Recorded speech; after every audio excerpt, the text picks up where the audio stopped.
Woo. I know you hate woo, Yes.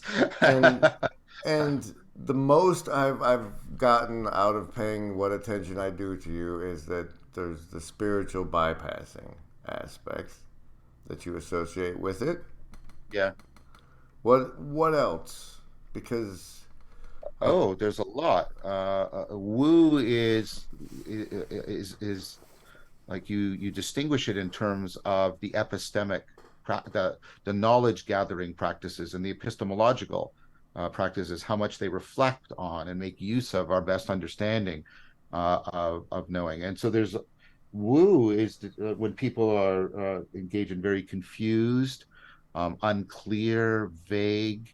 They make unjustifiable claims to certain kinds of knowledge. They violate principles by which we're allowed to criticize and examine each other. Woo is a whole panoply of epistemic errors and cognitive biases run riot on the corpse of kind of a decadent romanticism, where somehow we have magical intuitive faculties that give us divine access to the depths of reality. And I don't believe, with very good reason and evidence, that we have any such faculty. All of our faculties are adaptive, all of our faculties are flawed. There is no divine faculty, there is no demonic faculty, there is no single practice, there is no panacea practice. And what I find in a lot of woo is there's a divine faculty, there's a demonic faculty, there's a single perfect practice or small set of practices, and I know this because of the way it feels inside of me, and all kinds of very, very poor ways and very sloppy forms of thinking. So, what typifies woo is an ignorance and oftentimes a resistance to relevant science. And um, I think that is part of the problem, even though these people often feel that their woo is part of the solution. it's you have correct experienced one of those pure consciousness events. I've experienced pure consciousness event. I've experienced resonant at one mint. I've had mystical experiences, visionary mystical experiences. I massively and frequently get into the flow state. I've had psychedelic trip. I've done all of the variations. I, Chris, you can, and the way I'm doing all the participant observation in as many of these communities, I go in and try and know it from the inside, not just from the outside. And then, unlike many people in both sides, I try to understand it in the relationship between the inside and the outside. I'm just as critical of the positivists who will only look at things from the outside and refuse to consider that there might be something of value in these practices and in these experiences. So I'm just as critical of the positivists as I am of the woo.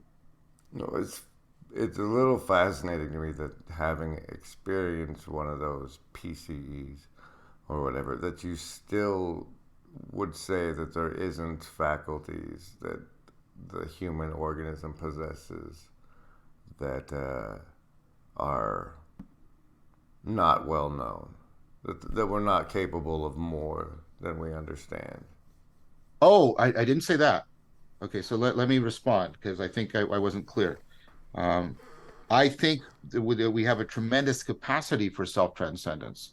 And one of the goals of the work I do on relevance realization is to try and give a completely naturalistic account of how real and significantly transformative self-transcendence is possible for people. I have no doubt of that. What I do not believe is that self-transcendence reflects some sort of faculty that is epistemically perfect. I wouldn't even claim that people who have, I wouldn't take even my own experiences of non duality as definitive for pronouncing on the ontology. To the degree to which they converge with other people's experiences, they converge with other explanations of the functionality that's going on in cognition, and to the degree to which they can converge with good ontological accounts of what that might mean in reality, philosophical accounts, then I find it a highly plausible claim. And that's exactly the procedure I have followed. I never argue on the basis of the authority of my experience. That's a prototypical woo thing to do. I will indicate that I've had the experience so that people know that I have the right to speak about them from the inside, and I'm not just speaking about them from the outside. That is the sole function, because that is a legitimate epistemic function. Of course, I have the authority to say that I've experienced these things if I've experienced them. And so that is what I do. But I never, on the basis of, I had this experience and therefore you should all believe that reality is X. I never do that. And I do not think anybody ever should.